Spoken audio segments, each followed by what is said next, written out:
নমস্কার। বিনি সুতো চেনা গল্পের বইয়ে আপনাদের সকলকে স্বাগত। আজ আমরা রবীন্দ্রনাথ ঠাকুরের লেখা গল্পগুচ্ছ থেকে প্রথম গল্প ঘাটের কথার দ্বিতীয় এবং অন্তিম পর্ব শুনে নেব। তাহলে আসুন শুরু করি।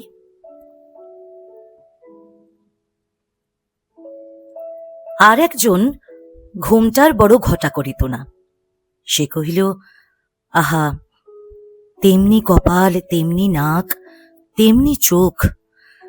আর একজন সন্ন্যাসীর দিকে মনোযোগ না করিয়া নিঃশ্বাস ফেলিয়া কলসি দিয়া জল ঠেলিয়া বলিল, আহা, সে কি আর আছে, সে কি আর আসবে? কুসুমের কি তেমনি কপাল? তখন কেহ বলিল, তার এত দাড়ি ছিল না। কেহ বলিল, সে এমন এক হারা ছিল না।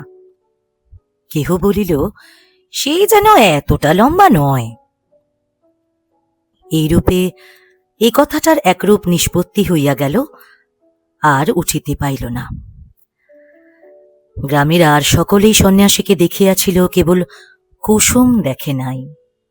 অধিক লোক সমাগম হওয়াতে কুসুম আমার কাছে আসা একেবারে পরিত্যাগ করিয়াছিল।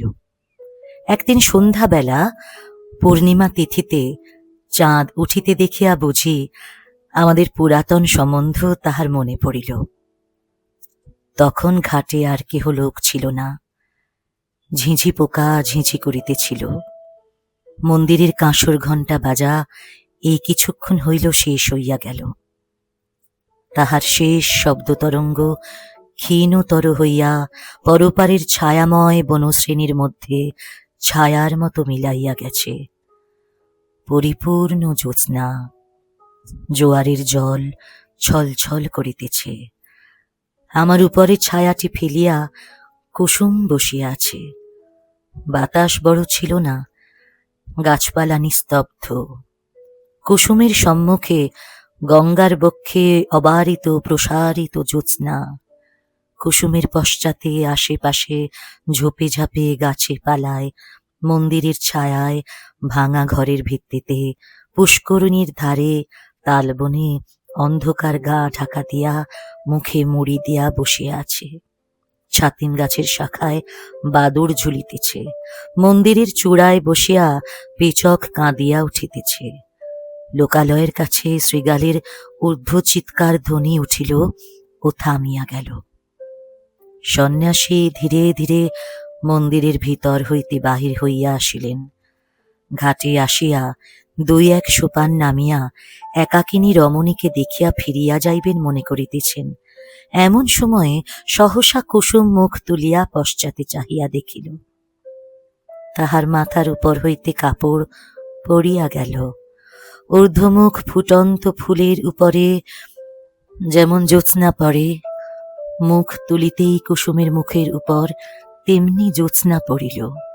সেই মুহূর্তেই উভয়ের দেখা হইল, যেন চেনা শোনা হইল। মনে হইল যেন পূর্বজন্মের পরিচয় ছিল। মাথার উপর দিয়া পিচক ডাকিয়া গেল। শব্দে সচকিত হইয়া আত্মসংবরণ করিয়া কুসুম মাথার কাপড় তুলিয়া দিল। উঠিয়া সন্ন্যাসীর পায়ের কাছে লুটাইয়া প্রণাম করিল। সন্ন্যাসী আশীর্বাদ করিয়া তাহাকে জিজ্ঞাসা করিলেন, তোমার নাম কি? কুসুম কহিল, আমার নাম কুসুম। সে রাত্রে আর কোনো কথা হইল না।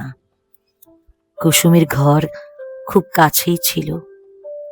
কুসুম ধীরে ধীরে চলিয়া গেল। সে রাত্রে সন্ন্যাসী অনেকক্ষণ পর্যন্ত আমার সোপানে বসিয়াছিলেন।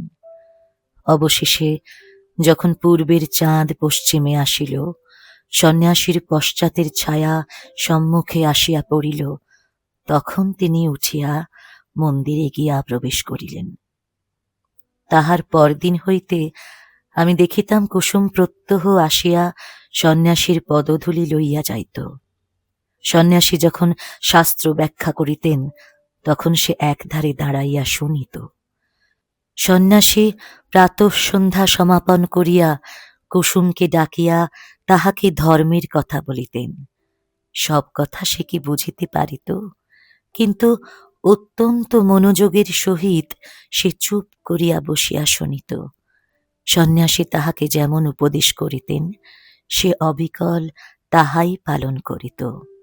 প্রত্যহ সে মন্দিরের কাজ করিত, দেব সেবায় আলস্য করিত না, পূজার ফুল তুলিত, গঙ্গা হইতে জল তুলিয়া মন্দির ধৌত করিত। সন্ন্যাসী তাহাকে যে সকল কথা বলিয়া দিতেন আমার সোপানে বসিয়া সে তাহাই ভাবিত। ধীরে ধীরে তাহার যেন দৃষ্টি প্রসারিত হইয়া গেল, হৃদয় উদ্ঘাটিত হইয়া গেল। সে যাহা দেখে নাই তাহা দেখিতে লাগিল, যাহা শোনে নাই তাহা শুনিতে লাগিল। তাহার প্রশান্ত মুখে যে একটি ম্লান ছায়া ছিল তাহা দূর হইয়া গেল।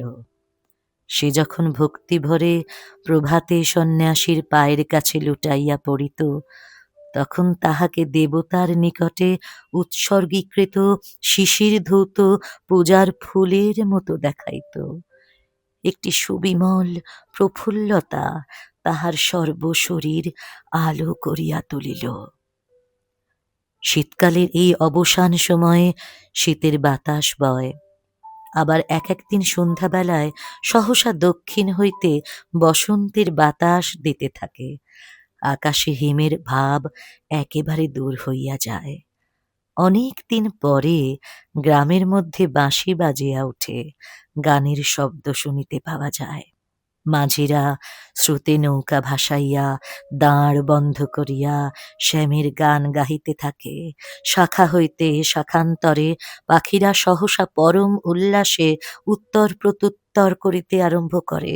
সময়টা এইরূপ আসিয়াছে। বসন্তের বাতাস লাগিয়া আমার পাষাণ হৃদয়ের মধ্যে অল্পে অল্পে যেন যৌবনের সঞ্চার হইতেছে। আমার প্রাণের ভিতরকার সেই নব যৌবনোচ্ছ্বাস আকর্ষণ করিয়াই যেন আমার লতা গুল্মগুলি দেখিতে দেখিতে ফুলে ফুলে একেবারে বিকশিত হইয়া উঠিতেছে। এ সময় কুসুমকে আর দেখিতে পাই না। কিছুদিন হইতে সে আর মন্দিরেও আসে না, ঘাটেও আসে না। সন্ন্যাসীর কাছে তাহাকে আর দেখা যায় না। ইতিমধ্যে কি হইল আমি কিছুই জানিতে পারি নাই।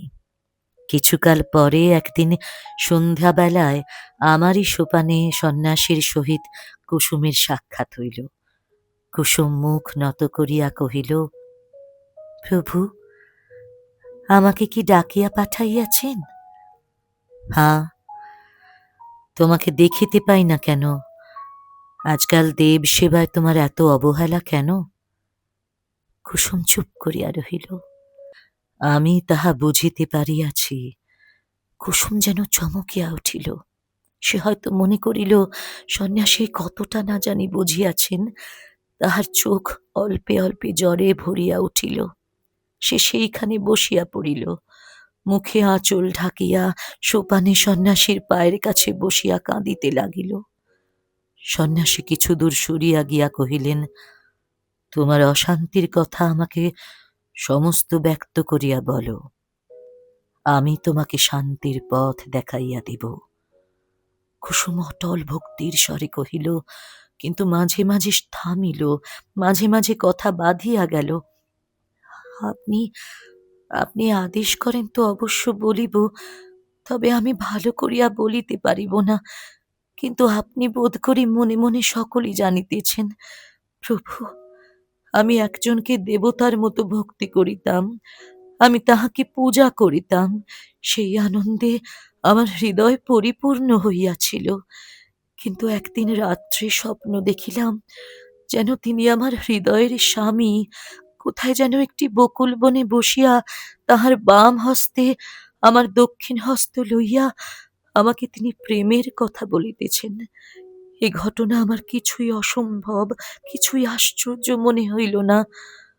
স্বপ্ন ভাঙিয়া গেল, তবু স্বপ্নের ঘোর ভাঙিল না। তাহার পরদিন তাহাকে দেখিলাম, আর পূর্বের মতো দেখিলাম না। মনে সেই স্বপ্নের ছবি উদয় হইতে লাগিল। ভয়ে দূরে পালাইলাম, কিন্তু সে ছবি আমার আমার সঙ্গে সঙ্গে রহিল প্রভু। সেই অবধি আমার হৃদয়ের অশান্তি আর দূর হয় না, আমার সমস্ত অন্ধকার হইয়া গিয়াছে। যখন কুসুম অশ্রু মুছিয়া এই কথাগুলি বলিতেছিল, তখন আমি অনুভব করিতেছিলাম সন্ন্যাসী সবলে তাহার দক্ষিণ পদতল দিয়া আমার পাষাণ চাপিয়াছিলেন। কুসুমের কথা শেষ হইলে সন্ন্যাসী বলিলেন, যাহাকে স্বপ্নে দেখিয়াছ সে কে বলিতে হইবে কুসুম। কুসুম জোর হাতে কহিল, তাহা বলিতে পারিব না। সন্ন্যাসী কহিলেন, তোমার মঙ্গলের জন্য জিজ্ঞাসা করিতেছি, সে কে স্পষ্ট করিয়া বলো। কুসুম সবলে নিজের কোমল হাত দুটি পীড়ন করিয়া হাত জোড় করিয়া বলিল, নিতান্ত সে কি বলিতেই হইবে? সন্ন্যাসী কহিলেন, হাঁ, বলিতেই হইবে। কুসুম তৎক্ষণাৎ উঠিয়া বলিল, প্রভু, সে তুমি। যেমনি তাহার নিজের কথা নিজের কানে গিয়া পৌঁছিল, অমনি সে মূর্ছিত হইয়া আমার কঠিন কোলে পড়িয়া গেল। সন্ন্যাসী প্রস্তরের মূর্তির মতো দাঁড়াইয়া রহিলেন। যখন মূর্ছা ভাঙিয়া কুসুম উঠিয়া বসিল, তখন সন্ন্যাসী ধীরে ধীরে কহিলেন, তুমি আমার সকল কথাই পালন করিয়াছ। আর একটি কথা বলিব, পালন করিতে হইবে। আমি আজই এখান হইতে চলিলাম, আমার সঙ্গে তোমার দেখা না হয়। আমাকে তোমার ভুলিতে হইবে। বলো, বলো এই সাধনা করিবে। কুসুম উঠিয়া দাঁড়াইয়া সন্ন্যাসীর মুখের পানে চাহিয়া ধীর স্বরে কহিল, প্রভু, তাহাই হইবে। সন্ন্যাসী কহিলেন, তবে আমি চলিলাম। কুসুম আর কিছু না বলিয়া তাহাকে প্রণাম করিল, তাহার পায়ের ধুলা মাথায় তুলিয়া লইল। সন্ন্যাসী চলিয়া গেলেন। কুসুম কহিল, তিনি আদেশ করিয়া গিয়াছেন, তাহাকে ভুলিতে হইবে। বলিয়া ধীরে ধীরে গঙ্গার জলে নামিল। এতটুকু বেলা হইতে সে এই জলের ধারে কাটাইয়াছে। শ্রান্তির সময় এ জল যদি হাত বাড়াইয়া তাহাকে কোলে করিয়া না লইবে, তবে আর কে লইবে? চাঁদ অস্ত গেল, রাত্রি ঘোর অন্ধকার হইল। জলের শব্দ শুনিতে পাইলাম, আর কিছু বুঝিতে পারিলাম না। অন্ধকারে বাতাস হু হু করিতে লাগিল। পাছে তিল মাত্র কিছু দেখা যায় বলিয়া সে যেন ফুঁ দিয়া আকাশের তারাগুলিকে নিবাইয়া দিতে চায়। আমার কোলে যে খেলা করিত, সে আজ তাহার খেলা সমাপন করিয়া আমার কোল হইতে কোথায় সরিয়া গেল জানিতে পারিলাম না।